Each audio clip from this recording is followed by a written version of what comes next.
लेकुराचे हिता विको विको हाईच वाढवा जाणे माऊलीचे चित्त जाणे माऊलीचे चित्त जाणे माऊलीचे चित्त लेकुराचे हिता जाणे माऊलीचे चित्त जाणे माऊलीचे चित्त जाणे माऊलीचे चित्त लेकुराचे हिता जाणे माऊलीचे चित्त जाणे माऊलीचे चित्त जाणे माऊलीचे चित्त लेकुराचे हित जाणे माऊलीचे चित्त जाणे माऊलीचे चित्त जाणे माऊलीचे चित्त ऐसे कळवळ्याची जाती करीला भाविना प्रीती करीला भाविना प्रीती करीला भाविना प्रीती जाणे माऊलीचे ऐसी कळवळ्याची जाती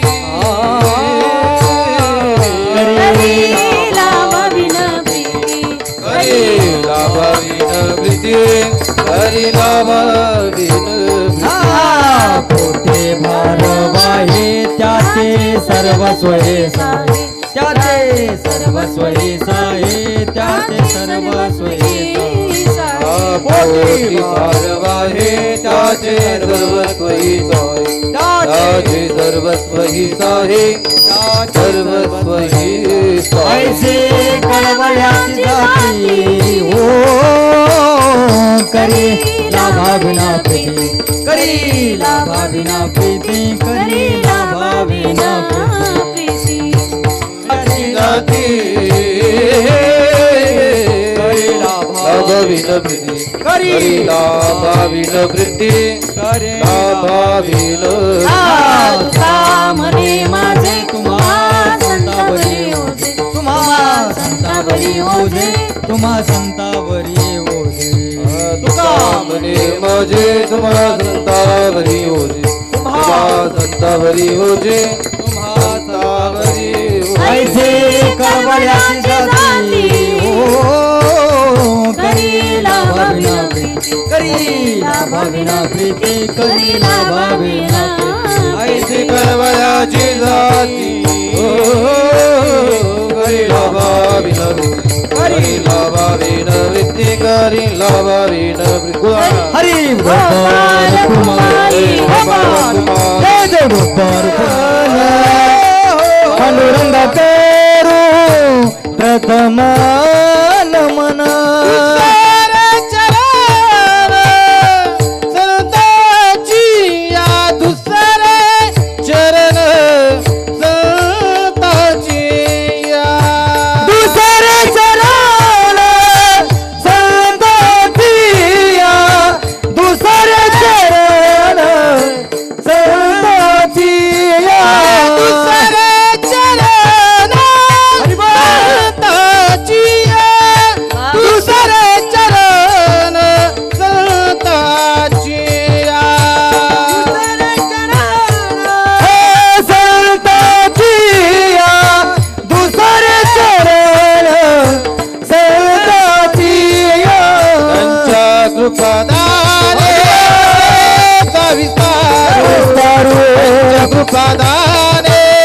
कथेचा विस्तारो त्यांच्या कृपादाने कथेचा विस्तारो त्यांच्या कृपादाने कथेचा विस्तारो त्यांच्या कृपादाने कथेचा विस्तारो त्यांच्या कृपादाने कथेचा विस्तारो त्यांच्या कृपादाने कथेचा विस्तारो त्यांच्या कृपादाने कथेचा विस्तार पांडुरंगा करू दुसरे चरण संतातिया दुसरे चरण गंगा करू दुसरे चरण संताचिया दुसरे चरण संताचिया संताचिया संताचिया संताचिया दुसरे चरण संतांची या. ओम नमो ज्ञानेश्वरा करुणा करा दयाळा. तुमचा अनुग्रह लादलो पावन झालो चराचरी. ओम शुक्लां ब्रह्म विचार सार परममध्यम जगद्व्यापिनीं विना पुस्तकधारिणीं भयदं जाड्यन्धकारां पहां. हस्ते स्फटिकमालिकां विदधतीं पद्मासनीं संस्थितां. वन्दे तां परमेश्वरीं भगवतीं बुद्धिं प्रदां शारदां. जयांची किलिया स्मरण होय सकळ विद्यांचे अधिकरण. तेची वंदू श्री चरण श्री गुरूंचे ते नमस्कारोनी आता. विठ्ठल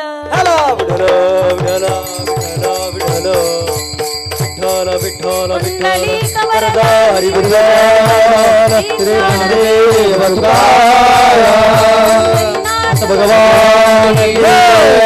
ज्ञानेश्वर महाराज की जय. जगद्गुरु तुकाराम महाराज की जय. गुरु जोग महाराज की जय.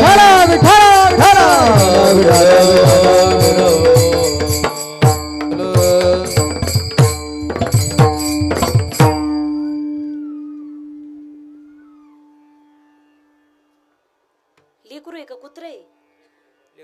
बर. लेकुराचे हित लेकुराचे हित जाणे माऊलीचे चित्त. ऐसी कळवळ्याची जाती बोलू नका करीला भावीन प्रीती. प्रस्तुत कीर्तन रूपी सेवेकरिता म्हणजेच निरूपणाकरता निवडलेला भंग महान भगवत भक्त संत सम्राट विश्ववंद्य महाराष्ट्र भूषण देहूचे सुप्रसिद्ध साधू वैराग्याची मूर्तिमंत पुतळे वारेकरी संप्रदायाच्या कलशस्थानी असणारे परमार्थातील सर्वोच्च मानबिंदू पंचम पुरुषार्थ पंचम वेद निर्माते. भोंग्याचा आवाज नका वाढू. या जगताचा संसार सुखाचा व्हावा यासाठी आपल्या स्वतःच्या संसाराची पूर्ण आहुती देणारे जगवंद्य जगमान्य हिंदवी स्वराज्याचे संस्थापक हेमरिंग येथे छत्रपती शिवरायांचे श्री गुरु किंबहुना राजांनाही उपदेश करणारे. राजे, आमच्या हातामध्ये माळ असणं हा आमचा परमार्थ आहे. आमच्या हातामध्ये माळ असणं हा आमचा परमार्थ आहे. पण तुमच्या हातामध्ये ढाल आणि समशेर असणं हा तुमचा पराक्रम आणि परमार्थ आहे.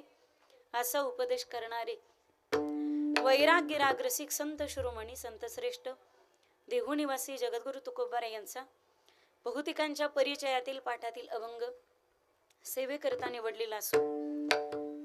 अभंग संतपर प्रकरणातील आहे. बहुतेकांच्या परिचयाचा आहे. बहुतेकांच्या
किंमत कळत नाही.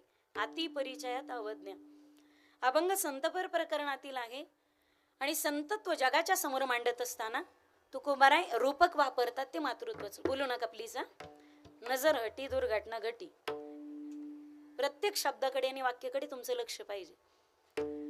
संतत्व जगाच्या समोर मांडताना रूपक वापरले मातृत्वाचं. तसं पाहिलं तर मातृत्वाला संतत्वाला मातृत्वाची उपमा देणं म्हणजे भरजरी पैठणी शालूला बोंद्रीचं ठिगळ लावल्यासारखं आहे. कोणत्याच तुलनेमध्ये मातृत्व संतांच्या एवढे उंचीचं होऊ शकत नाही. पण संतत्व मांडण्यासाठी मृत्यू लोकामध्ये मातृत्व एवढा उंचीचा दाखला संतांना मिळाला नाही. म्हणून मातृत्वाचा दाखला वापरला आणि संतत्वाला उपमा दिली मातृत्वाची. तुच्छ असलेलं मातृत्व संतत्वाच्या योग्यतेत येऊन बसलं आणि लाईनीत येऊन बसलं. 3 चरणामध्ये मातृत्वाचे गोडवे गायलेत आणि शेवटच्या चरणामध्ये संतांची उंची विशद केली. असा अभंगाचा सरळ सरळ संपूर्ण भावार्थ. ठळक बातम्या संपल्या. आता उठून तुम्ही पंक्ती धरल्या तरी हरकत नसावी. माझं काम संपलेलं आहे. विठ्ठल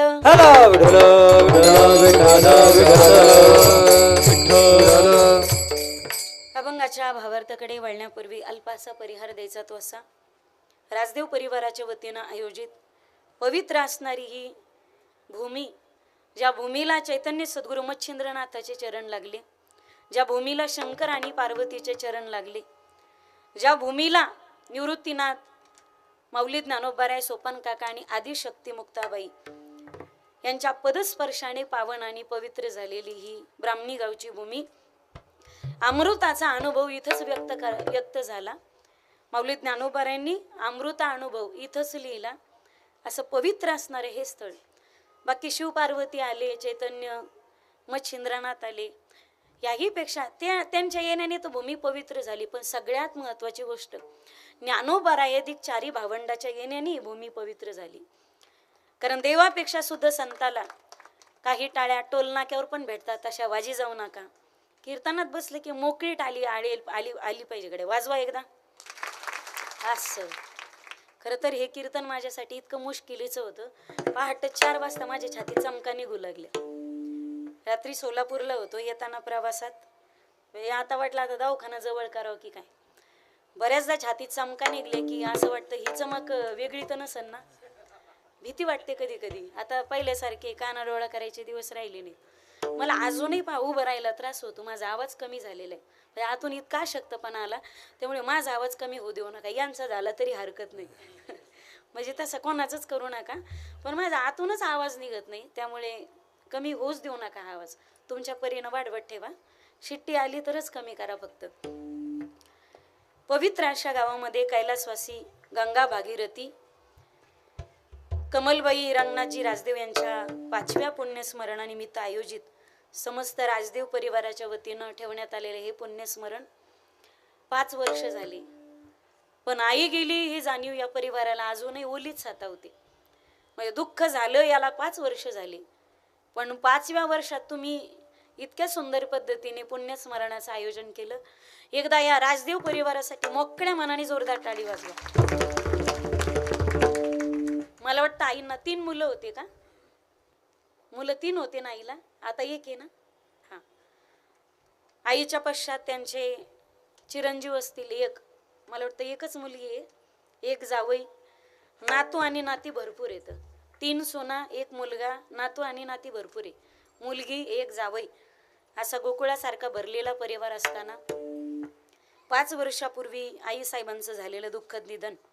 त्यांच्या पश्चात त्यांचे चिरंजीव श्री रमेश भाऊ रंगनाथजी राजदेव, त्याचप्रमाणे सौभाग्यवती अर्चनाताई रमेशजी राजदेव, त्यांच्या सुनबाई श्रीमती मंगल हरिभाऊ राजदेव, श्रीमती लता प्रकाशजी राजदेव, श्री नवनाथ रामभाऊ काळे जावई, त्याचप्रमाणे त्यांच्या कन्या सौ आशाताई नवनाथजी काळे, त्यांचे सर्वच नातू किशोर भाऊ, राहुल भाऊ, गणेश भाऊ, सागर दादा, चैतन्य भाऊ, ऋषिकेश भाऊ, त्यांच्या सगळ्याच नाती सौ पूजाताई, सौ प्रतिभाताई, सौ निकिताताई, सौ प्रतीक्षाताई आणि कुमारी प्राजक्ता, समस्त राजदेव आणि काळे परिवार.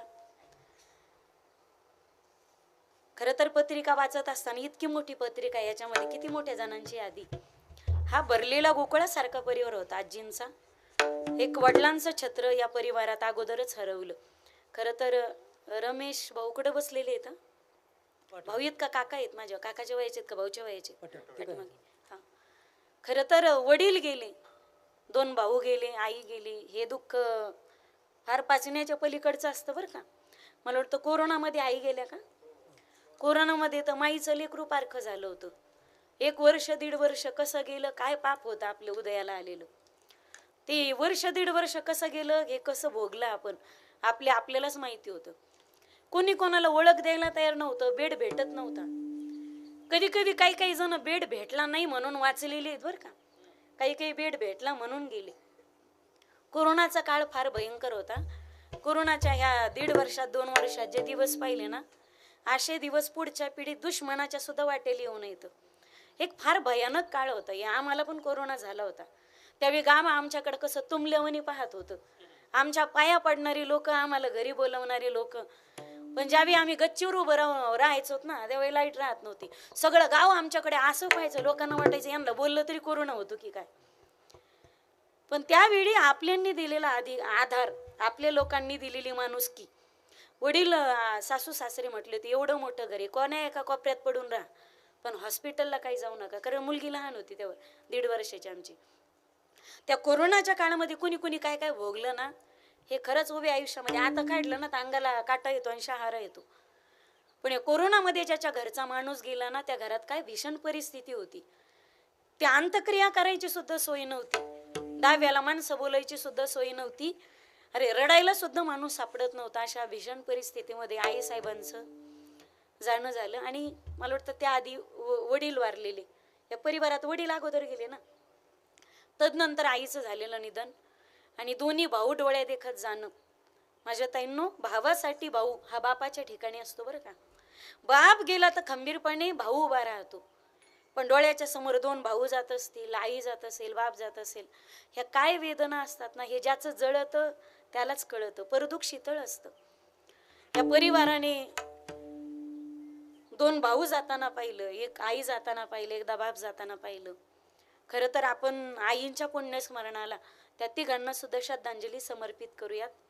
रमेश का भाऊचे दोन्ही भाऊ असतील, त्याचप्रमाणे वडील असतील. पुण्यस्मरणानिमित्त ठेवण्यात आलेले हे हरिकीर्तन 5 वर्ष झाले. पण तरी सुद्धा पहिल्याच पुण्यस्मरणाला करतो की काय, इतकं गोड आयोजन तुम्ही केलं.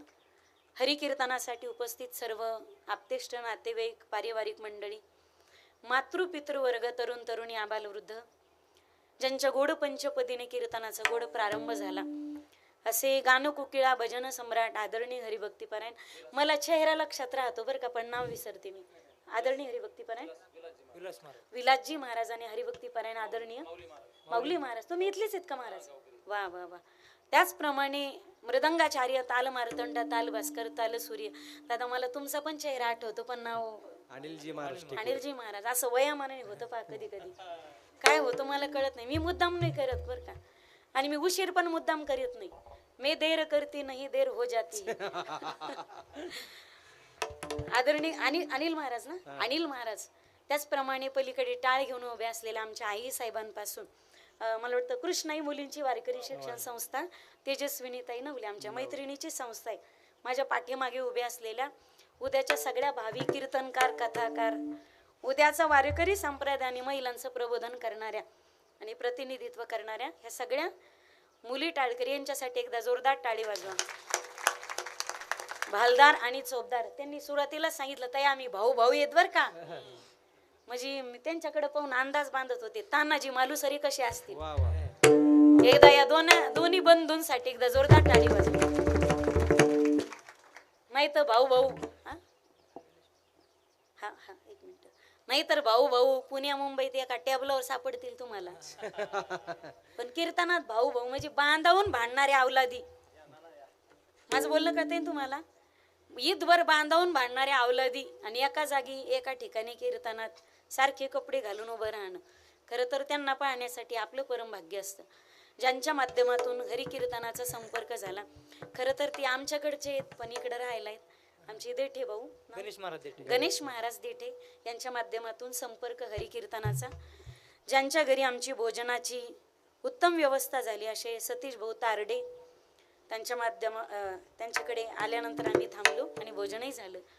माझा आवाज तुमच्यापर्यंत पोहोचवणारी सुंदर मंडप डेकोरेशन, साऊंड सिस्टीम श्रीकृष्ण का साऊंड सिस्टीम भाऊ, तुम्हालाही धन्यवाद.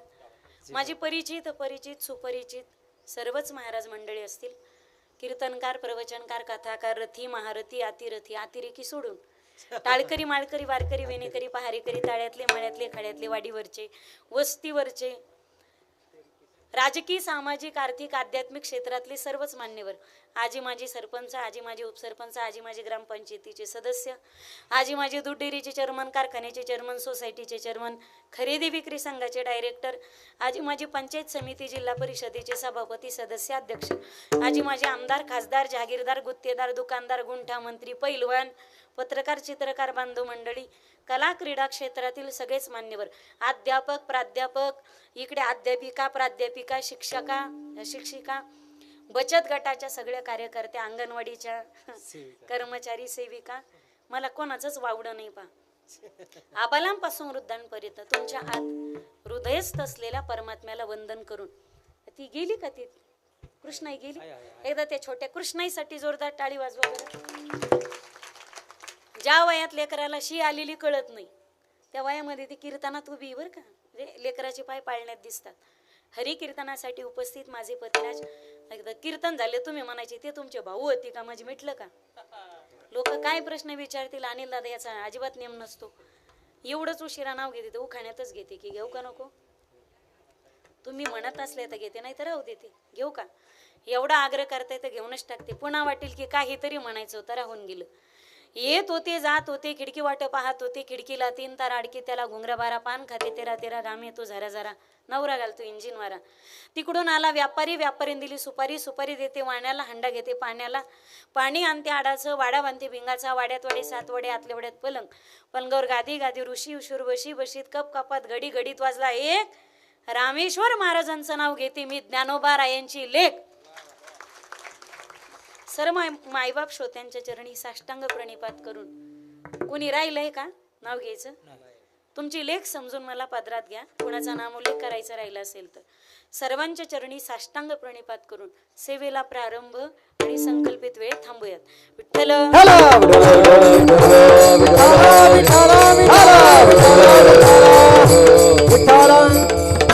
लिकुराचे हित जाणे माऊलीचे चित्त. निवडलेला अभंग जगद्गुरु तुकोबा यांचा बहुतेकांच्या परिचयातील आहे. ज्या निमित्ताला धरून हरी कीर्तन आहे, एका मातेचं पुण्यस्मरण आहे. पुण्यस्मरण कुण्याही पाप्याचं होत नसतं, ज्याचं काहीतरी पुण्य शिल्लक असतं. पुण्यवंत व्हावे गीता सज्जनाची नावे, भाग्यवंता घरी भजन पूजन, भाग्यवंत घरी भजन पूजन, भाग्यवंत घरी भजन पूजन, भाग्यवंत घरी भजन पूजन.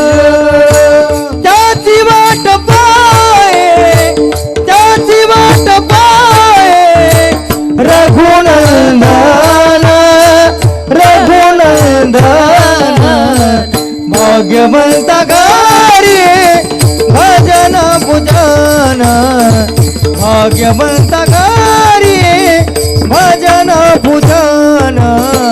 त्याची वाट पाहे, त्याची वाट पाहे रघुनंदन,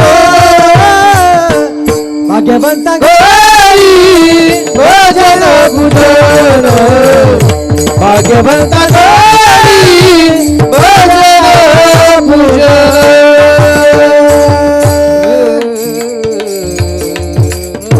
त्याची वाट पाहे रघुनंदन, रघुनंदन,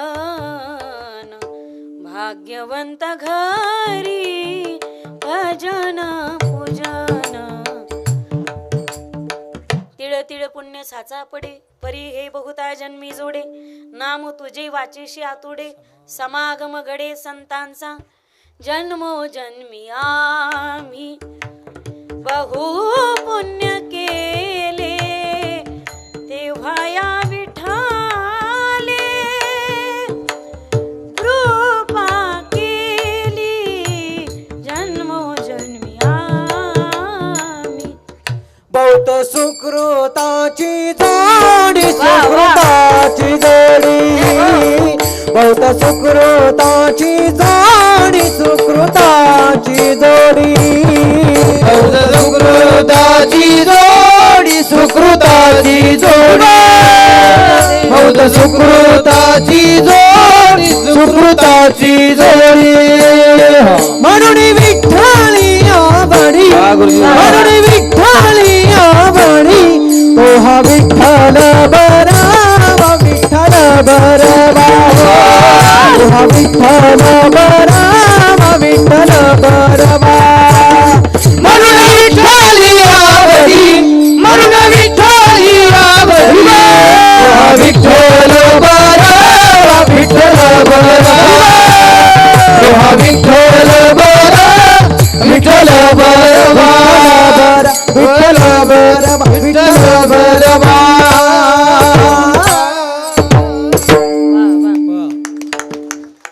बहुता सुकृताची जोडी म्हणून विठ्ठली आवडी. परमार्थ कोणाच्या बाप जातीची जहागिरी नाही. परमार्थ म्हणजे लुंग्या सुंग्याचा खेळ नाही. हा परंपरेने रक्तात असावा लागतो. हे परमार्थाचा अंग असणं वेगळी गोष्ट आहे. आणि कॅमेरा चालू झाला की मग कॅमेऱ्याच्या पुढे येऊन लाईव्ह मग अंगात परमार्थिकता असणं हे दाखवणं ही वेगळी गोष्ट आहे. नाटकं सोपे असतात. परमार्थ अंगामध्ये भिनावा लागतो, मोरावा लागतो. आणि भूमी फार पवित्र आहे मायबाप. जगज्जननी जगदंबेला बल्लाळ देवीला काय वेगळं स्थान सापडलं नाही का? महादेवाला काय वेगळं स्थान येण्यासाठी सापडलं नाही का? नाथांना काय वाटलं, बडे बाबांना काय वाटलं इथंच तपश्चर्या करावी?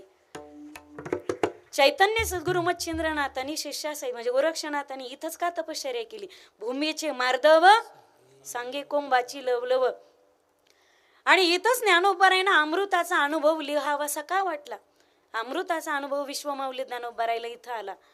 अशी ही अमृताही पेक्षा गोड असणारी आणि पवित्र असणारी ही भूमी. म्हणजे याला ऐतिहासिक सुद्धा अनेक पुरावे आहेत. म्हणतं 11व्या शतकातलं मंदिर आहे काय? अत्यंत पुरातन मंदिर आहे. आणि नाथांची मच्छिंद्रनाथांची जगात अशी आशिया खंडातली एकमेव मूर्ती एवढे उंचीची. आणि विशेष म्हणजे ती स्वयंभू मूर्ती. आणि पाहिलं की असं वाटतं की इतकी तेजस्वी आणि प्रफुल्लित मूर्ती ही साधनेची भूमी. नाथांच्या गादीला कोणी चॅलेंज करत नाही मायबाप. नाथांची शक्ती अशा अद्भुत शक्ती म्हणजे नाथ चिरंजीव आहेत. आणि नाथांच्या मूर्तीकडे पाहिलं ना असं वाटतं की नाथ प्रत्यक्ष समाधीत बसलेले आहेत की काय. प्रत्यक्ष म्हणजे मूर्ती म्हणून वाटतच नाही, असं प्रत्यक्ष नाथ बसलेले. आणि ऐतिहासिक पुरावे तिथं मंदिराला. इथून भुयार येते गोरक्षनाथ गडावरच ना, गोरक्षनाथ गडावरती निघतं. माऊलींनी ज्या खांबाला टेकून अमृताचा अनुभव इथं अमृत अनुभव लिहिला असं पवित्र स्थळी इथं आहे. म्हणजे हे ऐतिहासिक मंदिर आहे, पौराणिक मंदिर आहे. पण सगळ्यात महत्त्वाची गोष्ट इथे विश्वमाऊली ज्ञानोबा येऊन गेले, निवृत्तीनाथ येऊन गेले. इथं आदिशक्ती मुक्ताई आल्या.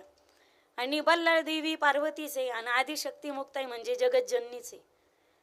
मुक्ताबाई नमो त्रिभुवन पावनी आद्यत्रय जननी देवांची. मुक्ताबाई म्हणजे सामान्य नाही. मग कोणी म्हणत असेल मुक्ताईचं मंदिर आहे, कोणी म्हणत असेल बल्लाळ देवी. हा दोघी एकच येतं. तत्व एकच आहे ना. एकच माणूस असतो. कुणाचा मामा लागतो, कुणाचा काका लागतो, कुणाचा चुलता लागतो, कोणाचा आजा लागतो, कोणाचा बाप लागतो. माणूस तर तोच आहे ना. नात्यामध्ये भिन्नता आहे. म्हणजे मंदिर हे पौराणिक आहे, फार मोठं आहे. याला फार मोठा इतिहास आहे. फक्त त्या मंदिराचा जीर्णोद्धार झाला पाहिजे. असे माझी एक वैयक्तिक मत आहे बरं का. आल्यानंतर पाहिलं मी फार पुरातन म्हणजे पूर्वजांनी किती मोठं करून ठेवले. आता आपल्याला शक्य नाही तसे दगड घडवणं वगैरे. म्हणजे लेणी टाईप आहे पूर्ण. अत्यंत पवित्र असलेलं हे स्थान. आणि या स्थानामध्ये आपला जन्म झाला ही आपली काय पुण्य असेल मायबाप. आमच्यासारख्या दलिंदरायचं दर्शन पण होत नाही इथं येऊन. माझ्या आयुष्यातलं पहिलं दर्शन आहे अमृतानुभव ज्या ठिकाणी लिहिला अशा ब्राह्मणी गावाचं. आपल्यासारख्या आमच्यासारख्या पापीचं दर्शन होत नाही. तुमचा जन्म जर या गावात झाला असेल तर विचार करा तुमच्या किती जन्माची पुण्य असेल. विठ्ठल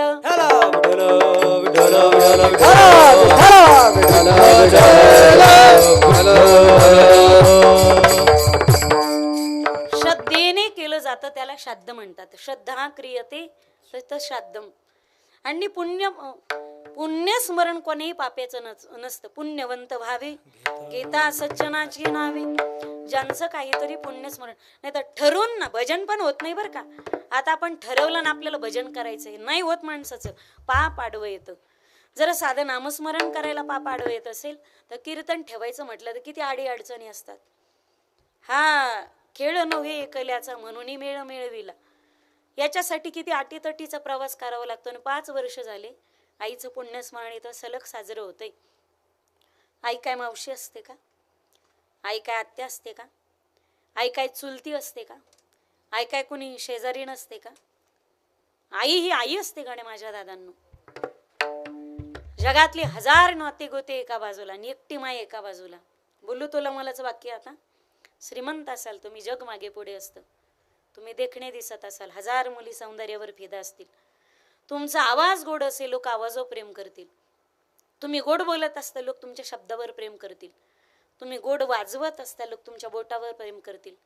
पण काहीच येत नसेल अशा मतिमंद लेकरावरती निस्वार्थ प्रेम करणारं जगाच्या पाठीवरचं एकमेव व्यक्तिमत्व ते म्हणजे आपली आई. एक लड़की देखने के लिए जाओ तो 10-10 खड़ी रहती. ये जवानी का जज्बा है. पर एक माँ मर जाए तो लाखों में नहीं मिलती. ये माँ बाप की दुआ का असर होता है. तुमची वाट कधी लागते याची वाट पाहणारं जग असतं. माझं बोलणं कळतंय ना तुम्हाला? माझं बोलणं कळतंय का तुम्हाला? हा, कळतंय ना? तुम्ही असे तुमल्यावानी कोण पाहून राहिली माझ्याकडे? हा, मला काही मागायचं का तुम्हाला? काही चेहरे फ्रेश ठेवा. तुम्हाला तुमच्या बायकाईची शपथ आहे बा. तुम्हाला तुमच्या आवडत्या माणसाची शपथ आहे. थोडे चेहरे फ्रेश ठेवा, म्हणजे एक्सप्रेशन दिसू द्या. तुमचा एकच मूड ऍक्टिव्हेट झाला पहिल्यापासून. विठ्ठल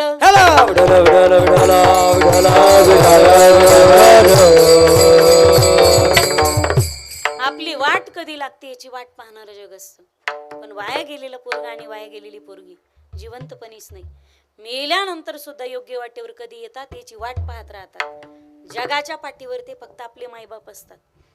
माझ्यासारखे असे किती कीर्तनकार जन्माला आले. म्हणजे मातृत्व आणि पितृत्व आम्हाला शब्दात मांडता येईल. असे किती व्याख्याते जन्माला आले म्हणजे मातृत्व पितृत्व त्यांना मांडता येईल. असे किती ग्रंथ निर्माण झाले म्हणजे मायबाप शब्दाच्या माध्यमातून मांडता येते.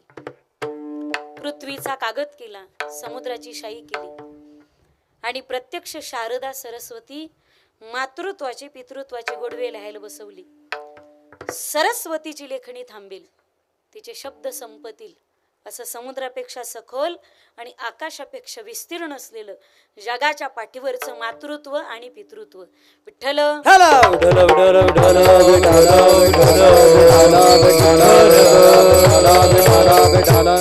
अनंत उपकार आहेत मातृत्वाचे. कदाचित आमचा अभ्यास कमी पडेल, आम्ही थकतोल, आमचे शब्द कमी पडतील, पण मातृत्व आणि पितृत्व मुळात मायबाप कीर्तनाचा विषयच नाही. तो कीर्तनातला विषय आहे. पण भारतात वाढणारी वृद्धाश्रमाची संख्या, आपण किती सुशिक्षित झालोत आणि किती सुसंस्कृत झालोत याचं सगळ्यात मोठं उदाहरण आहे. ज्यांनी पिंड दिला त्यांचं पिंडदान करण्यासाठी जर आपल्याकडे वेळ नसेल, मला असं वाटतं आपल्यासारखे दलिंदर मायबापांनी जन्माला सुद्धा नसते घालायचे. सहज म्हणतो आम्ही आज, काय केलं तुम्ही आमच्यासाठी? चांगले चांगले म्हणतात तो. आडानी जाऊ दे, जितकी जितकी शिकलेली तितकी हुकलेली निघत काही काही. काय केलं तुम्ही आमच्यासाठी? त्यांनी गरिबीत जन्माला घातलं, हा उपकार कमी होता? काय केलं आमच्यासाठी? त्यांनी पोटाला चिमटा दिला पण शिक्षणाची बरोबरी केली वह्या पुस्तकाची, हा उपकार कमी होता? पूर्वीच्या काळामध्ये तिनं डोक्याला तेल लावलं नाही, तिनं 2 साड्या एकत्रित करून ठिगळ लावलेली साडी घातली, पण तुमच्या माझ्या वह्या पुस्तकांची मात्र बरोबरी केली, हा उपकार तिचा कमी होता? काय केलं तुम्ही आमच्यासाठी? आजही तो बाप 2-2 किलोमीटर वरती शेतात पायी पायी जातो, उन्हा तानाचा, गाऱ्याचा, वाऱ्याचा, अंधाराचा. त्या बापाला साधी 2-3 हजाराची सायकल घेणं जमलं नाही, पण तुम्हाला मला कॉलेजला जायला, शाळेत जायला दर महिन्याला बाप पास काढून देतो, हा उपकार त्या बापाचं कमी? काय केलं आमच्यासाठी? अरे घरात किराणा भरायची वेळ आणि शाळेत फीस भरायची वेळ एकाच दिवशी आली. त्या बापानं घरातला किराणा कॅन्सल केला, पोराची शाळेची फीस भरली, घरातला 8 दिवसानं किराणा उशिरा आला. ज्याने घरात चटणी सोबत भाकर खाल्ली पण पोराच्या शिक्षणाची तडजोड मात्र चांगली केली, हा उपकार त्या बापाचा कमी होता का? काय केलं आमच्यासाठी? आजही बाप शर्ट फाटका घालतो. हे आता तुम्हाला पश्चिम महाराष्ट्रात फार सोन्याचे दिवस आले. कधी विदर्भ मराठवाड्यात येऊन पहा, तुम्हाला गरिबी म्हणजे काय कळेल. आता इकडं पाणी वगैरे भरपूर आलं, बागायतदार शेती झाली इकडे पश्चिम महाराष्ट्रामध्ये. इकडे ॲडव्हान्स टेक्नॉलॉजी, आमच्यापेक्षा तुम्ही 5 आणि 10 वर्षांनी पुढे येतं प्रत्येक गोष्टीत, बरं का? हे मी विनोदाने नाही सांगत, म्हणजे तुमची बरोबरी करायला आम्हाला अजून 10 वर्ष वाट पाहावी लागेल. अजून 10 वर्ष प्रत्येक गोष्टीमध्ये पश्चिम महाराष्ट्राच्या शेती असेल, व्यवसाय असेल, नोकरी असेल, सगळ्या गोष्टीच्या बाबतीत आजही पहा त्या बापानं फाटक्या बनेली घातल्या, पण कॉलेजला जायला पोराला शर्ट मात्र नवा घेऊन देतो, हलका का होईना. हा उपकार त्या बापाचा कमी आहे का? त्या बापानं घरात 5 लाखाचं पोरीचं लग्न केलं, 2 लाखाचा बस्ता बांधला होता, पण बस्ता बांधायला जाताना बापाची चप्पल मात्र जुनी होती. पोरीच्या लग्नात 5 लाख खर्च केला, पण त्याला 500 रुपयाची चप्पल घेणं जमलं नाही. हा उपकार त्या बापाचा काय कमी आहे का? त्या बापानं घरात दिवाळीला सगळ्यांना कपडे नवे घेतले, सगळ्यांची दिवाळी नवी झाली, पण त्या बापाच्या अंगातला शर्ट मात्र जुना होता. त्याच्या शर्टाकडे कोणाचं लक्ष गेलं नाही. जुन्या शर्टानं त्याने सगळ्यांची दिवाळी नवी केली. हा उपकार त्या बापाचा कमी होता? बोलायला लागलो म्हणजे आम्ही काही बोलतो. 8वा ते दिवस दादांनो, लहान होतात तुम्ही. पूर्वीचा काळ, हे जेवढी टोपी घातलेली आहेत ना, पूर्वीचा काळ लहान होता तुम्ही. पूर्वीच्या काळात गावात दवाखाने नव्हते, मेडिकलही नव्हते, आणि गोळ्या औषध मेडिसिन ठेवत नव्हतं कोणी. बाप कामावरून दमून आला, राबराब राबला ढोरासारखा. रात्री 6-7 वाजता बाप शेतातून घरी परत आला, आणि आल्यावर कळालं बापाला पोराला ताप आलेला आहे म्हणून. त्या बापानं पोराच्या अंगाला हात लावला, बळच ताटात जेव घातलं, आणि बायकोला सांगितलं याला काढा करून पाच, मिठाच्या पाण्याने याचं अंग पुसून घेऊन याला मिठाच्या पट्ट्या ठेव. ढोरासारखा राबलेला बाप अंथरुणावर पडला आणि झोप लागली त्याला. अर्ध्या तासाला बापाला जाग यायची, डोळा उचलत नव्हता. उतरला का रे ताप, उतरला का रे ताप. 4 तास झाले, 5 तास झाले. रात्रीच्या 2 वाजता आईनं बापाला उठवलं आपल्या. उठावो, पोरग तापीनं फनानलं. 5 तास झाले, पण पोराचा ताप काही उतरायचं नाव घेत नाही. मेंदूला जर ताप गेला ना तर पोरग हाती लागायचं नाही. डोळे पांढरे करतय. आपला बाप ताटकन उठला, काळजाच्या तुकड्याला खांद्यावर घेतला. आपल्या आईनं हातात कंदील घेतला. माय पुढे चालत होती, बाप पाठीमागे चालत होता. त्याला वाघाची भीती वाटली नाही, त्याला बिबट्याची भीती वाटली नाही, त्याला चोराची भीती वाटली नाही, त्याला कशाचीच भीती वाटली नाही. दान पावलं टाकत बाप 2 किलोमीटरवर चालत गेला, आणि गावाच्या शेजारच्या गावात जाऊन डॉक्टरच्या घराची कडी वाजवली. डॉक्टर साहेब, दरवाजा उघडा, माझा लेक तापलाय हो डॉक्टर साहेब. अजून 5 मिनिटं जर तुम्ही उशीर केला ना तर माझं लेकरू पांढरे डोळे करीन, हाती लागायचं नाही डॉक्टर. मला माहिती डॉक्टर, ही कडी वाजवायची वेळ नाही, पण माझं काळजाचा तुकडा तुमच्या दारात जन्म मृत्यूच्या दरवाजात पडलेला आहे. दार उघडा डॉक्टर, आणि एखादी गोळी द्या माझ्या लेकाला. आपल्याला ताप आली तर त्या बापानं खांद्यावर उचलावून 2-2 किलोमीटरवरती तो बाप आपल्याला घेऊन गेला. माझ्या दादांनो, तोच बाप आज म्हातारा झाला असेल आपल्या घरात, 70-80 वर्षाचा झाला असेल. रात्री फार जास्त बाथरूमला जावं लागतं म्हातारे माईबापांना. कधी बाथरूमचा दरवाजा उघडा राहतो, कधी दानकन दरवाजा वाजतो, कधी त्यांच्या हातातला प्याला गळतो पाणी प्यायचा, कधी हातातलं जेवणाचं ताट सटकतं, कधी कधी त्यांच्या हात थरथर काप होतो, त्यांच्या हातातले पोहे खायचे चमचे गळतात. बऱ्याचदा पाहुणे आले की एकच गोष्ट पुन्हा पुन्हा आपले म्हातारे माईबाप बोलतात. बऱ्याच जणांना चिडचिड होते. बाबा, अहो बाबा, मागच्या खोलीत जा म्हणतात ते, ग बसा, पाहुणे येणार आहेत. आता मला सांगा, आलेले पाहुणे का आभाळातून टपकलेले असतात का? त्यांना पण मायबाप असतात ना. आणि सगळ्यात महत्वाची गोष्ट, उद्या आपल्याला त्या अवस्थेमधून जायचंय.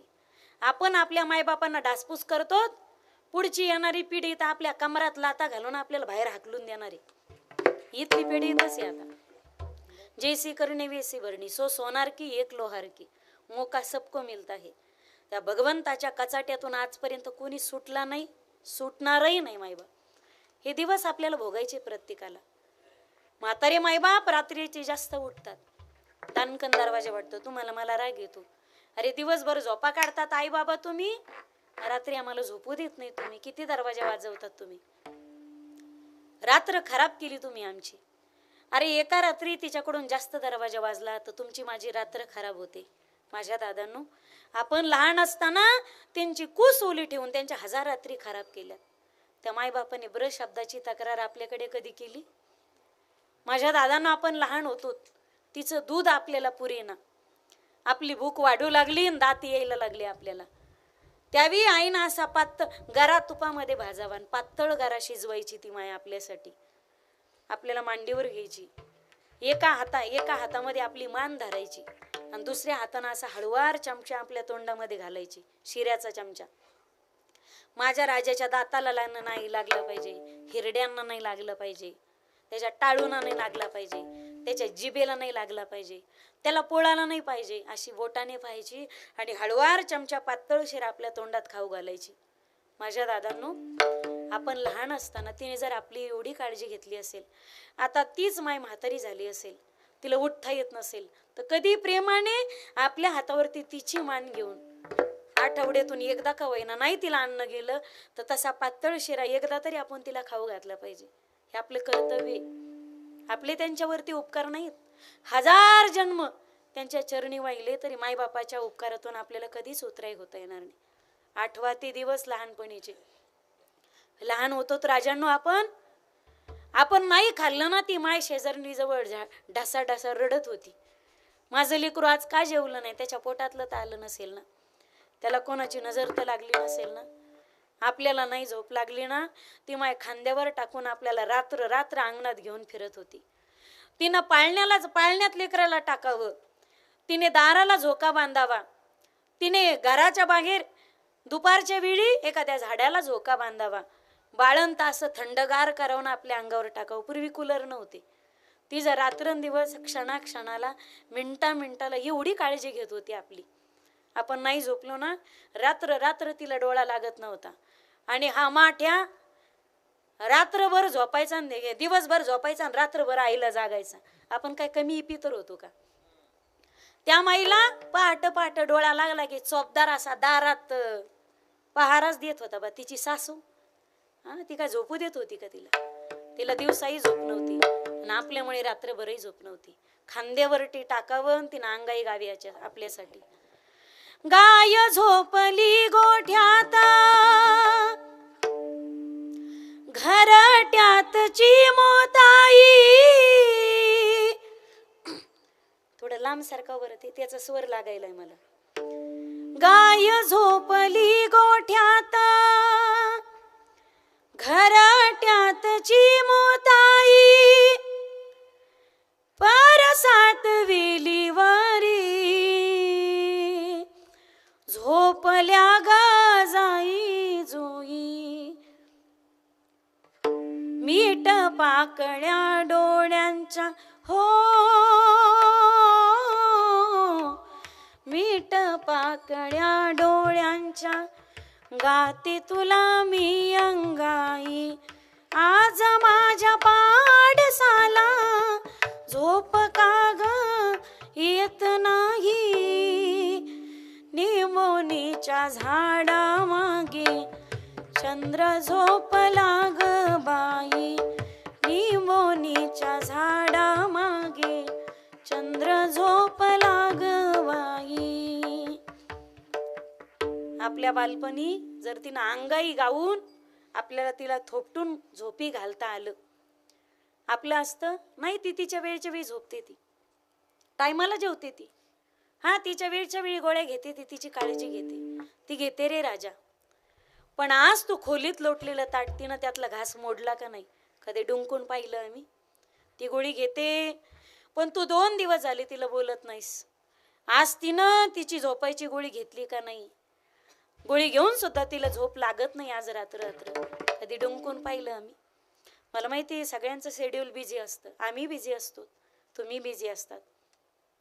पण ज्याची मायबाप जिवंत आहेत ना, घरातून बाहेर पडताना त्याला मायबापाची संमती घेतल्याशिवाय घराच्या बाहेर पडायचा अधिकार नाही बरं का. ज्यावेळी तुम्ही बाहेर पडतात, येऊ का ग आई, बाबा येतोय बरं का, त्या आशेने तुमच्याकडे पाहतात. पांडुरंगा, माझं लेकरू जसं गेलंय ना बाहेर, घरी येताना सुखरूप परत येऊ दे रे राजा. देवा, माझा राजा घरी वेळेत परत आला पाहिजे, सुखरूप घरी परत आला पाहिजे. आशीर्वाद देत राहतात ना. जगाच्या पाठीवरती फक्त मायबाप असतात आपली. ज्याला समातेचा स्वभाव, ऐसा मातेचा स्वभाव, ऐसा मातेचा स्वभाव, ऐसा मातेचा स्वभाव. सूत्र दोरी एक जीव, सूत्र दोरी एक जीव, ऐसा मातेचा स्वभाव, ऐसा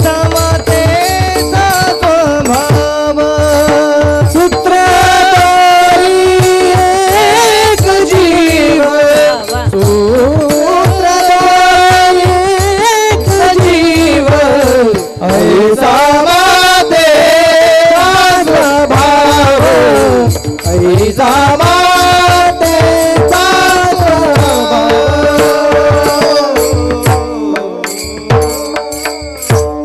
सूत्र दोरी एक जीव. हा संबंध काय साधा असतो का? ज्याला आईबाप कळले त्याला वेद कळले, ज्याले कळाला बाप त्याले कळाला विठोबा, ज्याले कळाली आई त्याले कळाली रखुमाई. कवितेचं शीर्षक आहे माईबाप. कविता लिहिताना कवीच्या डोळ्यात पाणी होतं, ऐकताना माझ्या डोळ्यात पाणी होतं. मला कविता तुम्हाला सांगून तुम्हाला इमोशनल ब्लॅकमेल करून जायचं नाही. कविता ऐकून आहे, कीर्तन ऐकून 2-4 मायबापांना न बोलणारे पोरं बोलायला जरी लागले तरी आपलं कीर्तन सार्थकी झालं. कुणास डोळे झाकताचं सुंदरा दिसते, विकू नका. कुणास रंबा उर्वशी वसुंधरा, काहीच बदल करू नका, आवाज चांगला आहे. कुणास डोळे झाकताचं सुंदरा दिसते, कुणास रंबा उर्वशी वसुंधरा दिसते, नवनाटकी जगाचं जणू काय काय दिसते. मी डोळे झाकताच राबणारी माय दिसते, मी डोळे झाकताच राबणारी माय दिसते. मायेचं सांसारिक ज्ञान बघत गेलो, त्यांना मनाचा अहंकार पुसत गेला आणि दररोज चालणाऱ्या बापाच्या पायाच्या भेगाईत मले यशाचा मार्ग दिसत गेला. वराडी भाषेतली कविता आहे, विदर्भातली. गदगदून असताना मटकन डोळे ओले करणारी माय, दुःखाचे डोंगर पेलताना सुखाचा झरा तिनंच निर्माण करावा. नाखूड पॅन्ट स्लीपर चप्पल घालून जग जिंकल्याचा अभिमान माझ्या बापानंच बाळगावा. अरे 10-5 हजार 10-5 लाख कधी मोजले नसतील ज्या हातानं माझ्या बापाच्या. घमंड आहे मले संकटातून सावरण्याची ताकद त्या हातात आहे.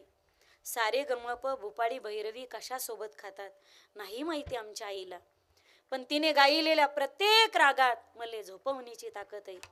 तिने गायलेल्या प्रत्येक रागात मले झोपवण्याची ताकद आहे. मानलं की आमचा बाप आम्हाला गरिबीत पोचतो, पण आम्हालाच माहितीये तो याच्यासाठी काय काय सोसतो. अरे असतील लखपती करोडपती लोक या जगात, पण हसून दाखवा आनंदात जसा महाबाप दुःखात असतो. हसून दाखवा आनंदात जसा महाबाप दुःखात असतो. कोणी म्हणत असेल महाबाप आमदार आहे, कोणी म्हणत असेल महाबाप खासदार आहे, कोणी म्हणतही असेल महाबाप जहागीरदार आहे, पण छाती फुटेपर्यंत हा पठ्ठ्या जगाला सांगत फिरतो की महाबाप इमानदार आहे, महाबाप इमानदार आहे. मातीचं घर, मातीचं अंगण, मातीची चूल, अख्खं आयुष्य माझ्या मायेनं मातीतच कालवलं. कोणी म्हणतही असेल बापाला काय रे तो कमावलं, अरे कमावेल कसा. अख्खं आयुष्य माझ्या बापानं माणूस बनवण्यातच घालवलं, अख्खं आयुष्य माझ्या बापानं माणूस बनवण्यातच घालवलं. शेवटी नामजप करायले पूजा अर्चा करायले येळच नाही माया मायले. नामजप करायले पूजा अर्चा करायले येळच नाही माया मायले, तरी तिच्याच मनात मले ईश्वराप्रती खरा भाव दिसतो. आणि मंदिरात जाणं आता सोडलं रे मीही, मंदिरात जाणं आता सायलेंट करा, सोडले रे मीही. उन्हानं काळवणलेल्या माया बापाच्या पाठीवरच मले संध्याकाळी तो देव दिसतो. स्वर बिघडतो त्याने मोबाईलने. उन्हानं काळवणलेल्या माया बापाच्या पाठीवरच मले संध्याकाळी तो देव दिसतो. शेवटी याच माये बापाचं नामस्मरण करत करत मले मरण येऊ दे. ऐकतोयस ना पांडुरंगा? याच माये बापाचं नामस्मरण करत करत मले मरण येऊ दे. आणि दमशील देवा तर हा चमत्कार होऊ दे. तो स्वर्ग तो मोक्ष तुझा तुलाच राहू दे विठ्ठला. तो स्वर्ग तो मोक्ष तुझा तुलाच राहू दे. आणि पुन्हा एकदा याच मायबापाच्या पोटी जन्म घेऊ दे. पुन्हा एकदा याच मायबापाच्या पोटी जन्म घेऊ दे. आयुष्याचं समर्पण करतात मायबाप आपल्यासाठी. कधी एक चुकीचा निर्णय त्या समर्पणाचं सरपण करून जाईल ना. शब्द सारखेच आहेत पा, फक्त तराफार वागणूक चुकली तराफारात बदल होतो. त्या समर्पणाचं सरपण व्हायला क्षणाचा सुद्धा वेळ लागणार नाही. आपल्याला उभ्या आयुष्यात नाही इंजिनियर होता आलं हरकत नाही, म्हणजे होऊ नका असं म्हणत नाही. नाही डॉक्टर होता आलं हरकत नाही, नाही कंडक्टर होता आलं हरकत नाही, नाही बिझनेसमॅन होता आलं हरकत नाही, नाही कॅमेरामन होता आलं हरकत नाही. पण आपल्या मायबापाचा चांगला मुलगा आणि चांगला मुलगी म्हणून पंचक्रोशीत आपलं नाव व्हावं आणि आपल्या नावाने आपल्या बापाला ओळखता यावं, असा प्रत्येक मुलगा आणि मुलगी घरात जन्माला यावा की त्याच्या नावाने मायबापाचं पंचक्रोशीत नाव व्हावं. आयुष्यातलं मायबापासाठीचं आपलं सगळ्यात मोठं समर्पण असतं. अनंत उपकार आहेत त्या मातृत्वाचे पितृत्वाचे. त्रोटक उपकार तुमच्या समोर ठेवेल मी संकल्पित वेळेमध्ये. या विश्वाच्या पाठीवरती आपली ओळख नसताना, आपलं तोंड पाहिलं नसताना, जिनं स्वतःच्या गर्भामध्ये तुम्हाला मला पहिलं पाऊल ठेवायला जागा दिली, आपली माय होती ती. एखाद्या जिल्ह्यात, तालुक्यात, गावात नवीन एखादं ट्रान्सफर झालं, त्याची बदली झाली, तिथं गेल्यानंतर तो व्यक्ती किरायाने खोली करतो 10-5 वर्ष, आणि शिफ्ट जर झाला तिथं घर बांधतो स्वतःचं. वास्तुशांतीला गावाकडची माणसं आणतो आणि गावाकडच्या माणसाला तोंड भरून इथल्यांचं कौतुक करतो. नाना, दादा, तात्या, आबा, या गावात आलो, तालुक्यात आलो, नवीन जिल्हा होता, पाय ठेवायला जागा नव्हती बरं, पण या आबांसारखी देव माणसं भेटली. या गावातल्या आबांसारखी देव माणसं भेटली, ज्यांनी आम्हाला या गावामध्ये पहिलं पाऊल ठेवायला जागा दिली, पाय ठेवायला जागा दिली, किरायाने खोली दिली, किरायाने खोली करून दिली. त्याला आपण जर देव माणूस म्हणतो. माझ्या दादानं विश्वाच्या पाठीवरती जिनं ओळख नसताना तिच्या गर्भात आपल्याला पहिलं पाऊल ठेवायला जागा दिली, ती माय आपल्याला देव नाही तर देवापेक्षा सुद्धा श्रेष्ठ आहे. प्रत्येक मातृत्वाचा हा जीवावरती पहिला उपकार आहे. दुसरा उपकार त्या मातेचा. या जगात, विश्वात जिनं पहिला श्वास तुम्हाला मला दान केला ना, ती आपली माय होती. ज्यावेळी ती माऊली गर्भवती असते, सोनोग्राफी केली जाते गर्भाची. हे बरोबर आहे ना? का साऱ्या ब्रह्मचारीनंच आणून बसल्यात माया पुढं? मला असं वाटतं की तुम्हाला यातलं काही माहीतच नाही, मला सारं माहिती आहे. जसं काय, ज्यावेळी त्या बाईची सोनोग्राफी होती, अल्ट्रा कलर सोनोग्राफी, त्या बाळाचं काही व्यंग असेल, बॉडीज पार्टमध्ये काही इश्यू असेल तर त्या कलर सोनोग्राफीमध्ये कळतं. ज्यावेळी त्याची कलर सोनोग्राफी केली जाते त्यावेळी डॉक्टराला विचारा तुम्ही, डॉक्टर माझं बाळ बरं आहे का? डॉक्टर म्हणतील एकदम ओके, पाणी व्यवस्थित आहे, वजन चांगलं आहे, आणि बाळाचे काही व्यंग तर नाही ना, काही अपंग अजिबात नाही म्हणे, बाळ एकदम ओके. ठोके ते स्पीकर ऑन केले की आपण ऐकू शकतो बाळाचे ठोके, ठोके व्यवस्थित आहे. त्यावेळी तुम्ही विचारा माझ्या बाळाच्या नाकाचा श्वास चालू आहे का? त्यावेळी डॉक्टर सांगतील बाळ हेल्दी, बाळ एकदम सुदृढ आहे, पण बाळाच्या नाकाचा श्वास मात्र बंद आहे. आता श्वास बंद झाला की माणूस मरतो, हे विज्ञान आहे. आईच्या गर्भात असताना श्वास बंद असताना बाळ जगतंय की माया कुणाची? ज्यावेळी ती माऊली प्रसूत होते, डिलिव्हरी होते आणि आईच्या पोटाच्या बाहेर बाळ फेकल्या जातं पा, त्यावेळी बाळाचं आणि आईचं तरी एक कनेक्शन असतं. त्याला काय म्हणतात आपल्याकडे? मी माईक घेऊन पुढे येऊ का? मी हानू घेईन बरं का तुमच्या पुढे. आता थोडं मोठ्याने बोला, मला ऐकायला कमी येतं. त्याला काय म्हणतात आपल्याकडे? नाळ म्हणतात. ती नाळ तोपर्यंत कट करत नाही जोपर्यंत बाळ रडत नाही. नाही रडलं त्याला रडवायचे प्रयत्न करतात. बाळ रडल्यानंतर ती नाळ कट करतात. त्यावेळी बाळ नाका तोंडाने श्वास घेऊ लागतं पा. बाळाचं जे फुफ्फुस आहे ना, ते आतून कोरं करकरीत असतं, चिकटलेलं असतं. ज्यावेळी बाळ रडतं त्यावेळी त्याच्या फुफ्फुसाची पंपिंग चालू होते, म्हणजे श्वास उच्छ्वास, incoming outgoing, incoming outgoing. बाळ स्वतः नाका तोंडाने श्वास घ्यायला लागलं की मगच डॉक्टर तो श्वास बंद करतात. तेव्हा डॉक्टरांना तुम्ही विचारा, माझं बाळ आता श्वास घ्यायला लागले, मग गर्भात असताना जगलं कुणाच्या श्वासावर? त्यावेळी डॉक्टर सांगतील बाई, बाळ गर्भात असताना तुम्ही जो श्वास घेत होतात तो श्वास तुम्ही अर्धा तुमच्यासाठी घेत होतात आणि त्यातला अर्धा नाळेद्वारे तुमच्या लेकराला पोहोचता करत होतात. जिनं गर्भात असताना तुम्हाला मला श्वासही दान केला, या विश्वात आपली माय होती ती. हा मातेचा प्रत्येक जीवावरती दुसरा उपकार आहे. विठ्ठल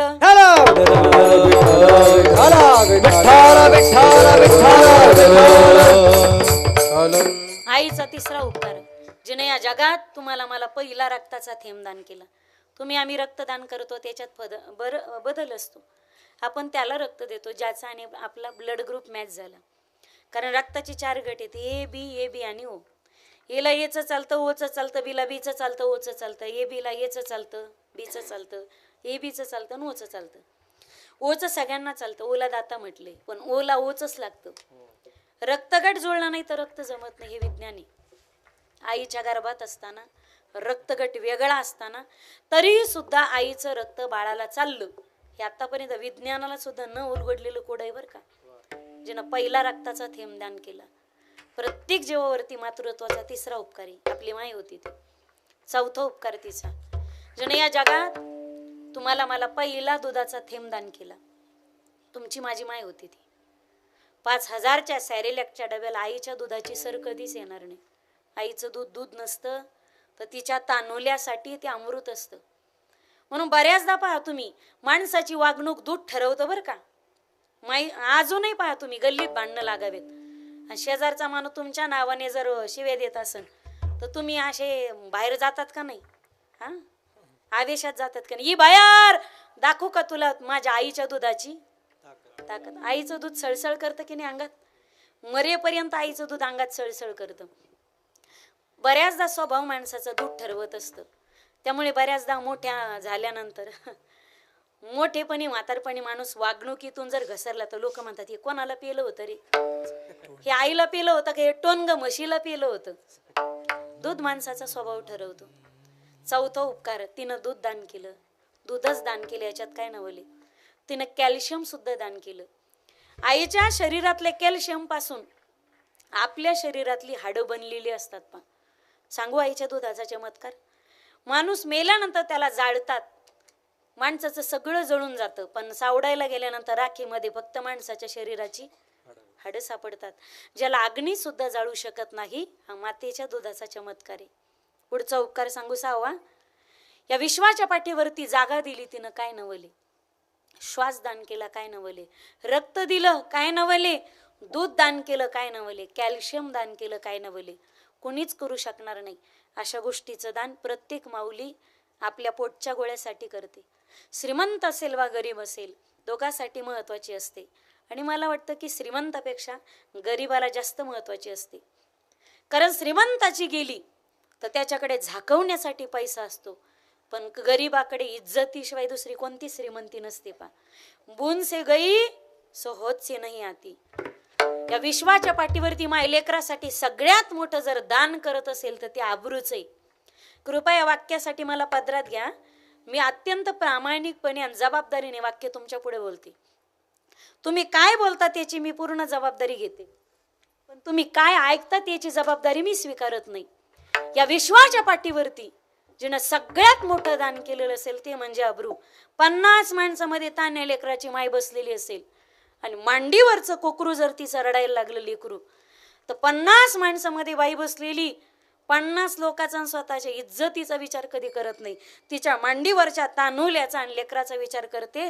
रडणाऱ्या लेकराला जवळ घेते, त्याच्या अंगावरून अंगभर पदर टाकते आणि रडणाऱ्या लेकराच्या तोंडामध्ये दुधाच्या धारा होते.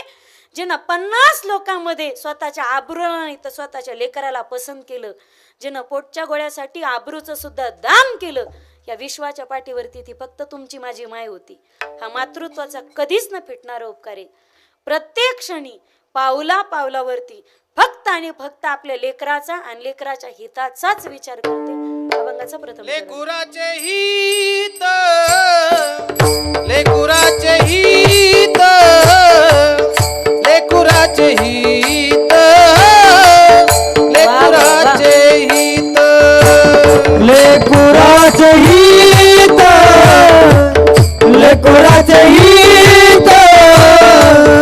लेकुराचे हित, लेकुराचे हित, लेकुराचे हित, लेकुराचे हित, लेकुराचे हित, लेकुराचे हित, लेकुराचे हित, लेकुराचे हित,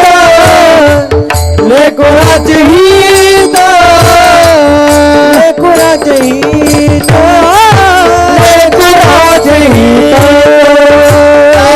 ताने माऊ लीचे जीत, ताने माऊ लीचे जीत, ऐसी कवे जाती,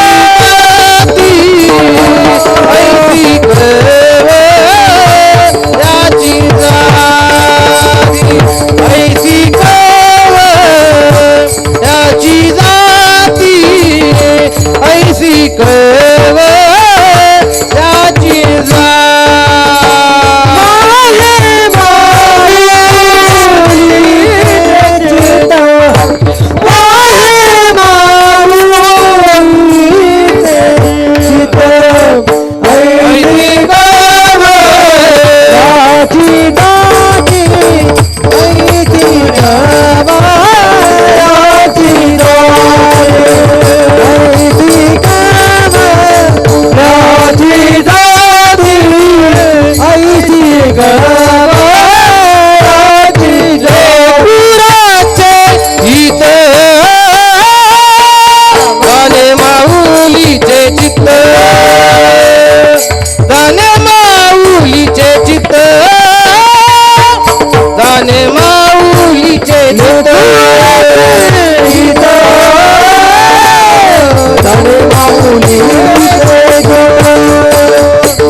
योग्य याच्यात प्रमाण गायलं की कीर्तन करायला अवघड जातच नाही. पण त्या रागात ते प्रमाण असावं. लेकुराचे हित जाणे माऊलीचे चित्त. प्रत्येक क्षणी प्रत्येक पावलावरती लेकराच्याच हिताचा विचार करते. जगाच्या पाठीवरती ती माऊली असते. चांगलं पोरग पाहिजे, पोरगी देताना पोरीचा बाप विचार करतो. श्रीमंत पोराचा विचार करतो तो पोरीचा बाप असतो. पण गरीबाची जिला काळजी असते ना, जगाच्या पाठीवर आपली माय असते ती. श्रीमंत मुलावर जग प्रेम करतं, पण जिला मतिमंदाची काळजी असते. एकदा काय झालं, कीर्तन झालं आणि एक 60-65 वर्षाची माऊली 30-35 वर्षाच्या पोराला घेऊन आली. मतिमंद होतं ते. मतिमंद पोराला घेऊन आली आणि त्या बाईनं असं डोकं त्याचं माझ्या पायावर आदळलं. म्हणे ताई याला आशीर्वाद दे काहीतरी. मी म्हटलं आई यांना काय आशीर्वाद देऊ मी. म्हणे काय नाही ताई, याला एकच आशीर्वाद दे, जोपर्यंत मी जितती तोवर हे मेलं पाहिजे. जोपर्यंत मी जिवंत आहे तोपर्यंत हे मेलं पाहिजे. वेदना आईच्या फक्त आईलाच कळतात. त्या माऊलीचे शब्द सांगत होते, बाई मी जिवंत आहे तोपर्यंत याला सहन करेल, मी गेल्यानंतर ह्या मतिमंदाला कोण सांभाळणारी, याचा कोण सांभाळ करेल. आजही पहा तुम्ही, म्हशीची शिंग म्हशीला कधी जड नसतात.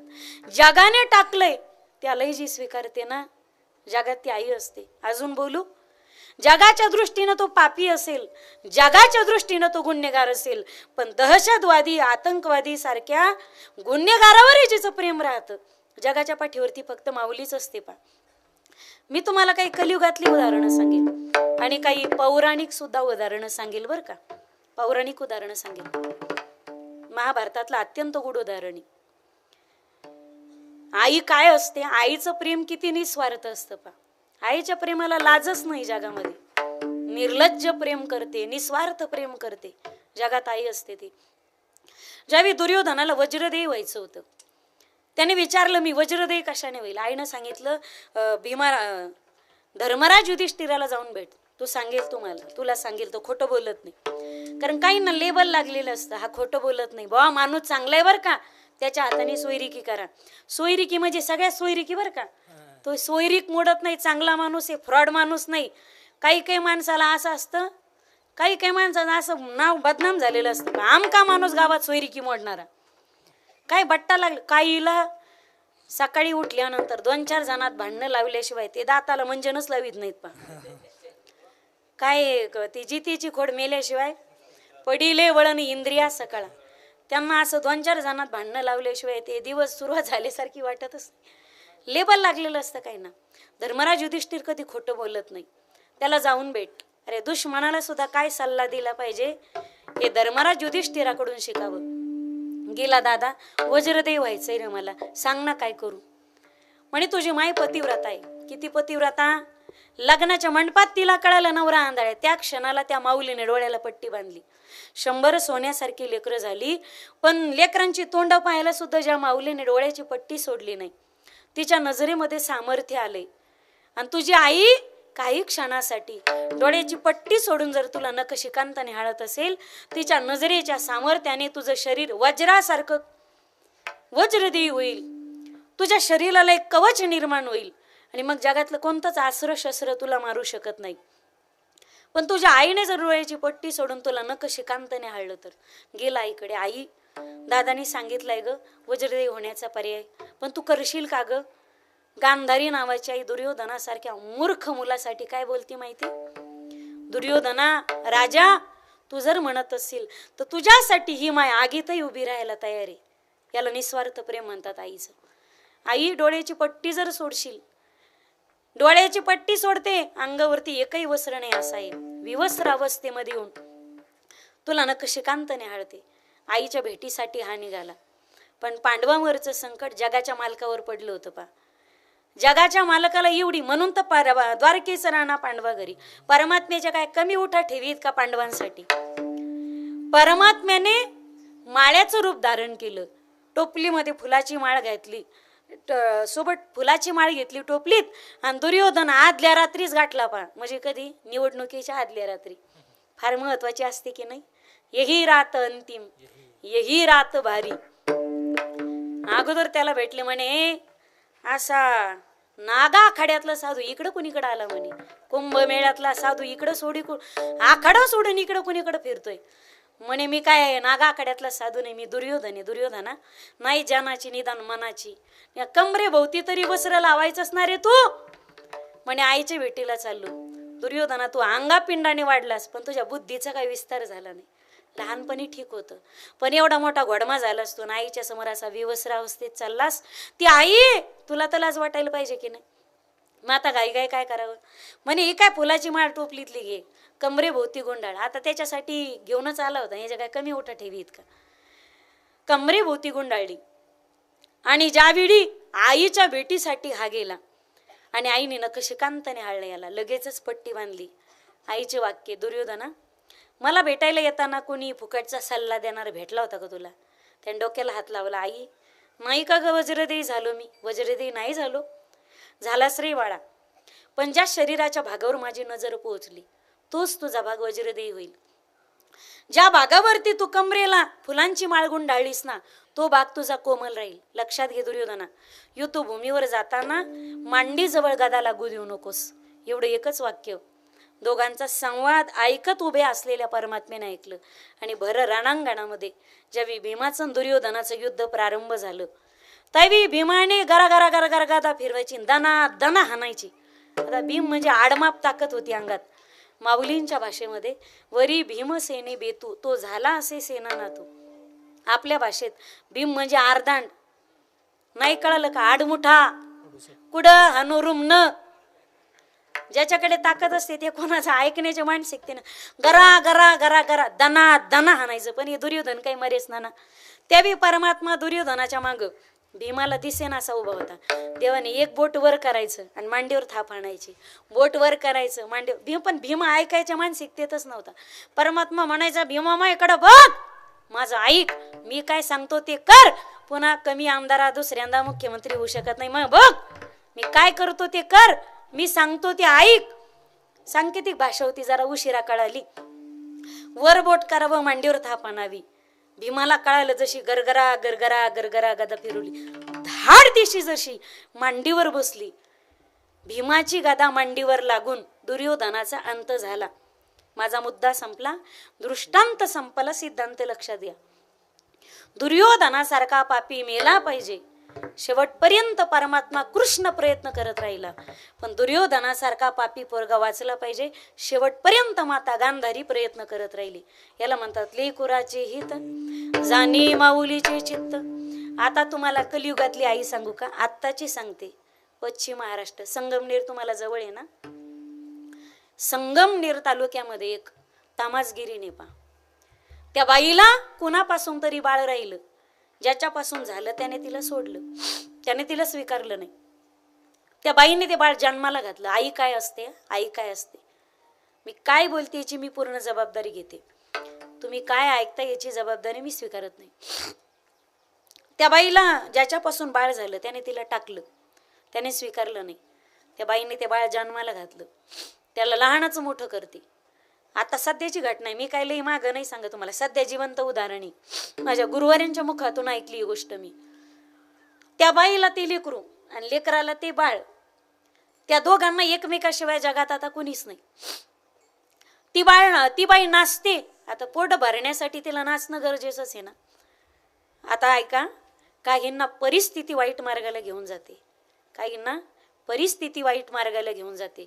आणि काही काही चांगल्या घरंदाज महिला स्वतःहून जर वाईट मार्ग पत्करत असतील तर ही फार मोठी दुर्दैवाची गोष्ट आहे. पोट एवढं वाईट आहे मायबाप, कधी कोणाला कोणत्या मार्गावर घेऊन जाईल. ती बाई नाचणारीने, तमासगिरीने लेकरासाठी नाचते ती आणि पैसा गोळा करते. पण काही काहीच्या 5वीला 7.5 पुजलेली असते. त्या बाईच्या छातीला पडले छिद्र, होल पडले छातीला. आता नाचली की तिला दम लागतो. सायलेंट करा मोबाईल. नाचली की तिला दम लागतो, पण पोटासाठी नाचणच आहे तिला.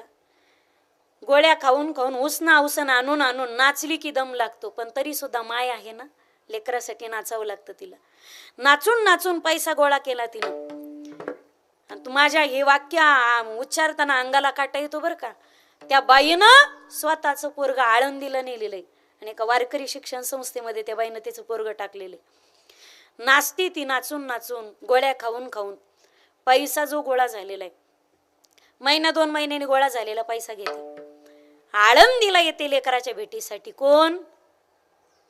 माईक घेऊन येऊ का पुढं? कोण? आता तरी तिला आई म्हणा, आता तिला आई म्हणा, तमासगिरी नका म्हणू. ती आळंदीला येते, इंद्रायणीच्या काठी उभी राहते. संस्था चालकाला फोन करते, महाराज माझ्या वेदूला या ना घेऊन माझ्या भेटीसाठी. ते म्हणतात, ताई तुम्हीच या ना. नको महाराज, मी नाही येत, तुम्हीच या इकडं. इंद्रायणीच्या काठावर उभी राहते. लेकरू आलं की त्याला कडकडून मिठी. आई आहे ना ती, आईला प्रेम सांगावं लागतं का कसं करायचं. त्याचा आलापाला करते, तोंडावून हात फिरवते, त्याची माटा मुकी घेते, जवळचे पैसे काढते, लेकराच्या हातात देते. ते महाराज म्हणतात, ताई तुम्ही नेहमी येतात आणि इथं पारख्यासारखं भेटतात, आता पुढच्या वेळी संस्थेत यायचं बरं, बाहेर नाही भेटायचं. त्यावेळी ती बाई म्हणते, नाही महाराज मी संस्थेत नाही येऊ शकत. मी जर संस्थेत आले आणि बाकीच्या लेकरांनी पाहिलं, त्यांना जर कळालं याची माय तमासगिरीने, उद्या समाज माझ्या लेकराकडे चांगल्या नजरेने पाहिल का, वाईट नजरेने पाहिल. गल्लीतले लोक सुद्धा माझ्या लेकाकडे वाईट नजरेने पाहतील. महाराज माझ्या छातीला छिद्र पडलेले, आता किती दिवस जगेल याच्यावर उपचार होतील नाही होतील सांगता येत नाही. माझ्या लेकराला नाही वाजवता आला मृदंग हरकत नाही, याला नाही टाळ वाजवता आला हरकत नाही, याला नाही गायन करता आलं हरकत नाही, नाही याला कीर्तन जमलं हरकत नाही. पण मी मेले तर माझ्या माघारी याला स्वाभिमानाने समाजात ताट मानेने जगता यावं, म्हणून याच्यावर खूप चांगले संस्कार करा, खूप चांगले संस्कार करा. जगासाठी बाई वाईट असेल, पण लेकरासाठी मात्र ती माय असते ना, लेकरासाठी ती माय. लेकुराची हित जाणे माऊलीचे चित्त. आता पंढरपूरची वारी येईन पा. हा अधिक मासाचा महिना होऊन गेल्यानंतर वारीमध्ये तुम्हाला माहिती आहे पावसाळ्याचे दिवस असतात. जवळ जाते दिंडी आणि अचानक धो पाऊस येतो. एके ठिकाणी असंच झालं, राऊटांमध्ये चिखल झाला आणि शेजारी एक म्हातारी राहत होती. असं साधं घर होतं, आपलं पत्र्याचं जुनं घर होतं.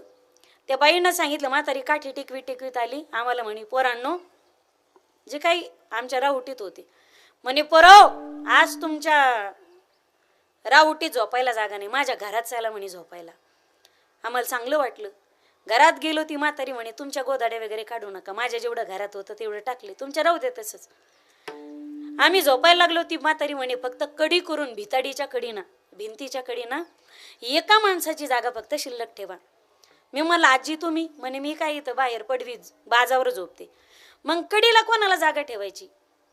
म्हणे माझा लेक येणार आहे, रात्री उशिरा येईल तो. आम्ही कुतूहलाने विचारलं, आई तुमचा लेक काय नोकरीला आहे का, जॉबला आहे का? म्हातारीच्या डोळ्यात पाणी आलं. म्हातारी खाली बसली. तुम्ही महाराज लोक आहे म्हणे, तुम्हाला कशाला खोटं बोलू मी? माझा लेक प्यायला गेलेला म्हणे, प्यायला, रात्री तो उशिरा येणार आहे. आम्हाला वाईट, आम्ही घाबरलो. मला आता ती पिदड येईन म्हणजे काय, ती का सोयी नाही येणार आहे का? आणि पिदड्याचे शेजारी महाराज हे सगळे वारकरी झोपायचे म्हणजे. ती म्हणे बाळ तुम्ही लेकरं भेऊ नका, माझं लेकरू पितं म्हणे, माझा लेक पितो, पण तो कोणाला शिवे देत नाही, कोणाला भांडत नाही, कोणाकडे पाहत नाही, कोणाला हानीत नाही, मारीत नाही. उशिरा येईल म्हणे आणि मुडदेवानी त्या आथरुणावर पडन, ते सकाळी उतरल्यावरच उठतं म्हणे, कुणाला काही करणार नाही माझा लेक. मी म्हटलं आई तुमच्या लेकाचं काही लग्न बिग्न झालेलं आहे का? म्हातारीच्या डोळ्यात पाणी आलं अजून. म्हणे झालं होतं ना, चांगली बायको होती, लेकरं होते, 2 लेकरं आहेत, पण असं पित याचे लेकरं गेले सोडून, बायको गेले सोडून याला. म्हणलं आई तुम्ही मला कसं सोडता येईल, मी याची माय आहे ना, सगळं जग याला सोडून गेलं, पण याला मी जर सोडून गेले तर उद्या माय कोण म्हणून मला, माझ्याकडे आई म्हणून कोण पाहिजे?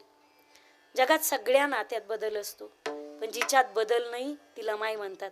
माझ्या ताईंनो, जोपर्यंत जगात माय आहे तोपर्यंत आपल्यासाठी माहेरी, जोपर्यंत बाप आहे तोपर्यंत पोरीचा हट्ट गाजवता येतो तिला, भावावर तेवढा हट्ट गाजवता येत नाही.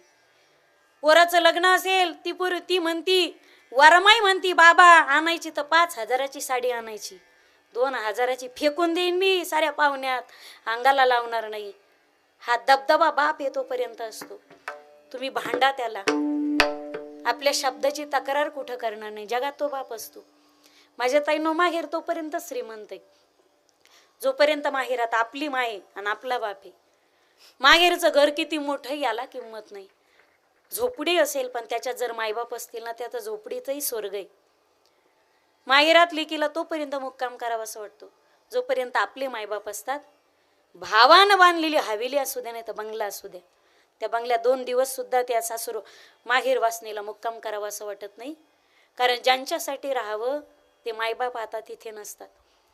जोपर्यंत माय असते ना तोपर्यंत ती लेक 65 वर्षाची म्हातारी होऊ द्या, ती तिच्या आईच्या जीवावरती एवढं राणीसारखं राज्य करते, राजकुमारी सारखं. माझ्या दादांनो पोरगी असं फुले जे प्रत्येक बागेमध्ये उमलत नाही. प्रत्येक पोरीच्या भाग्यात बाप असतो पण प्रत्येक बापाच्या भाग्यामध्ये पोरगी असतेच असं नाही. जोपर्यंत माय माहेरात असते ना पिशवी कधी आपली रिकामी येत नाही. त्या पिशवीमध्ये काहीतरी येतं, कोरड्या खारोड्या पापड्या काहीतरी म्हणा तुम्ही. ज्या दिवशी माय जाते आईसोबत ती माहेरची पिशवी सुद्धा जाते. जोपर्यंत बाप आहे तोपर्यंत हट्ट आहे. माहेरचं घर किती श्रीमंत असू द्या आणि माहेरच्या घरामध्ये चपलाचा अंगणामध्ये ढिगारा पडलेला असेल पण त्या ढिगामध्ये ज्यावेळी आपल्या बापाची ना आपल्या आईची चप्पल दिसत नाही ना त्यावेळी काळजात किती हजारो सोया बसल्यासारख्या वेदना होतात ना. हे फक्त ज्याचं जळतं ज्याचे जातात त्यालाच कळतं. मायबाप परदुःख शीतळ असतं. पदोपदी लेकराच्या हिताचा विचार करते. लेकुराचे हित जाणे माऊलीचे चित्त, जिनं कळ दिली त्याला कळवळ असतो. 3 चरण सरळ सरळ सांगते. ऐसी कळवळ्याची जाती करीला भाविन प्रीती पोटी वार वागे त्याचे सर्व सोयीस आहे. ऐसी कळवळ्याची जाती करीला भाविन प्रीती. स्वतःच्या लेकरावर प्रेम करते ती आई असते पण जगावर ज्यांचं प्रेम आहे ना त्यांना संत माऊली म्हणतात. लेकराचं हित व्हावं हे आईला वाटतं. हित व्हावं ही कळकळे तळमळे कळवळ आहे पण हित कशाने होईल याचं ज्ञान आईकडे नसतं. पेशंट बरा होईल हे ज्ञान डॉक्टरांकडे. त्याला कोणती गोळी कोणतं औषध कोणती सर्जरी काय केलं पाहिजे डॉक्टरांना कळतं. पण पेशंटचं ऑपरेशन सक्सेस झालं काय अनसक्सेस झालं काय, पेशंट मेला काय, कळवळा डॉक्टरच्या अंतकरण असतो. आईकडे कळवळा आहे पण ज्ञान नाही. डॉक्टरांकडे ज्ञान आहे पण कळवळा नाही. जगात अशी एकच जाते आपलं हित व्हावं हा कळवळही त्यांच्या अंतकरणामध्ये. हित कशाने होईल हे ज्ञानही त्यांच्याकडे आहे. सकल जगताच्या उद्धाराचं ओझ ज्यांनी खांद्यावर तुका मने माझे तुका मने माझे तुका मने माझे तुका मने माझे तुका म्हणे माझे तुका म्हणे माझे तुका म्हणे माझे तुका म्हणे बरी मोजे बरी मोजे कळवळाची जाती कळवळाची जाती कळवळाची जाती करीला भविना प्रीती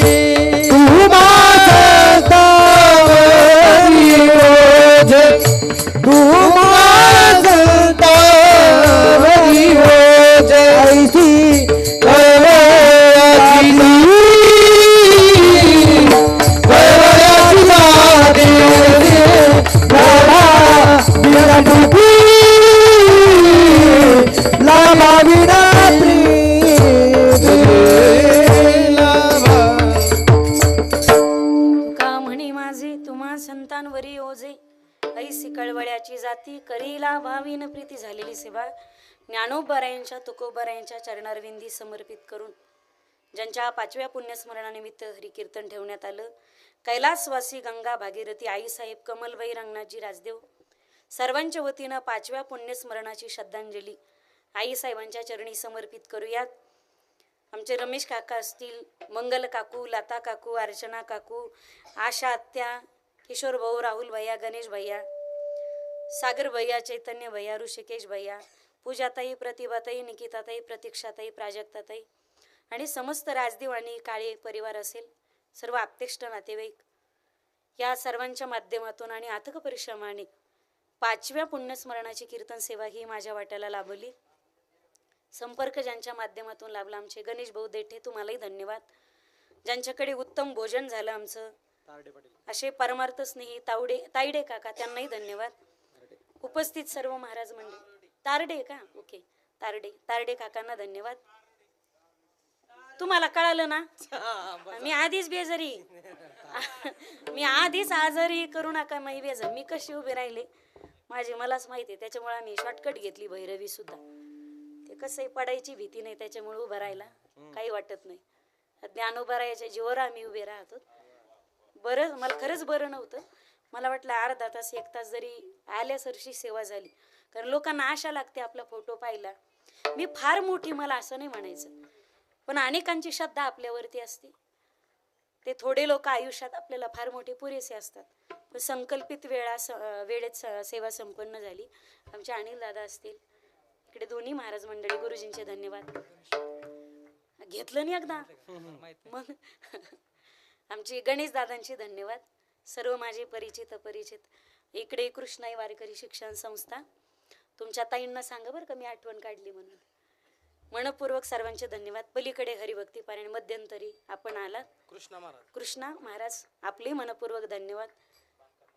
बनकर महाराज, अजून बनकर नाना, त्यांचे धन्यवाद. कोणी असेल तर मला प्लीज सिग्नल देत राहा, कारण तुमच्या भागात मी नवीन आहे आणि अनावधानाने एखाद्या ज्येष्ठ श्रेष्ठांचा नामोल्लेख माझा करायचा राहून जायचा. दीपक महाराज असं युनिफॉर्म मध्ये आलं म्हणजे बरं वाटत नाही. मग परिचय करून द्यावा लागतो का? रूटवरून आले का?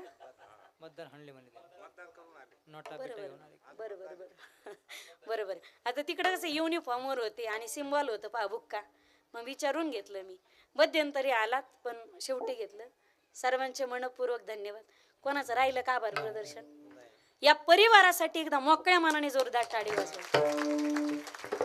सर्वांचे मनपूर्वक धन्यवाद. वाणीला पूर्णविराम.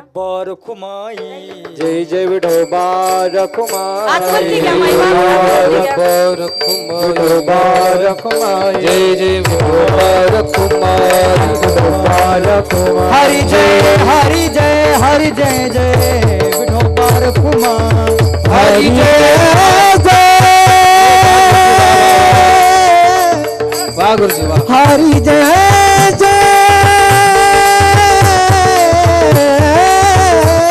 हरी जय हरी जय जय हरी जय जय जय जय जय जय विठोबा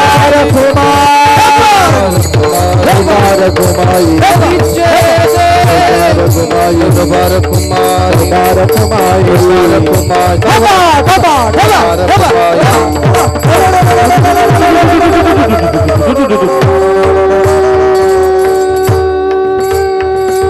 ज्ञानोबाराया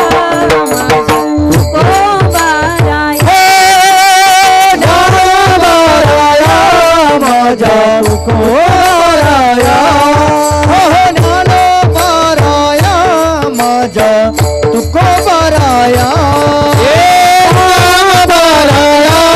माझा तुकोबाराया,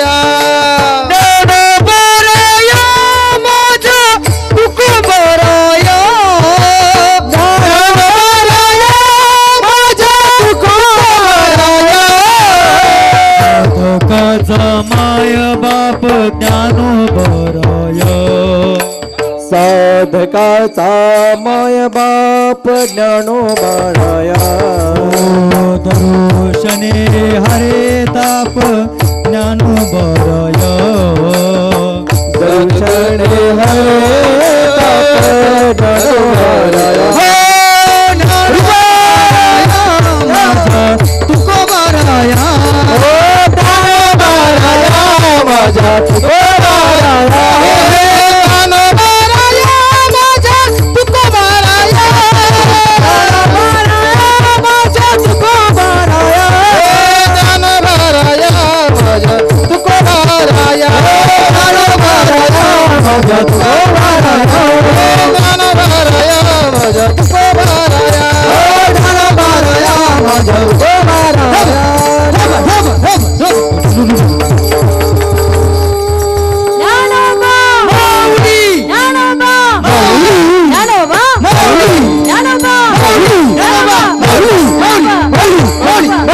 माऊली माऊली माऊली ज्ञानेश्वर माऊली ज्ञानेश्वर माऊली विठ्ठल जय जय विठ्ठल जय जय विठ्ठल जय जय विठ्ठल विठ्ठल कोरे देवा कोणी चला चला समापराध महाराज तुम्ही नाही विचारिला अधिकार क्षमा परत महाराज तुम्ही तुका म्हणे ज्ञानेश्वरा पाया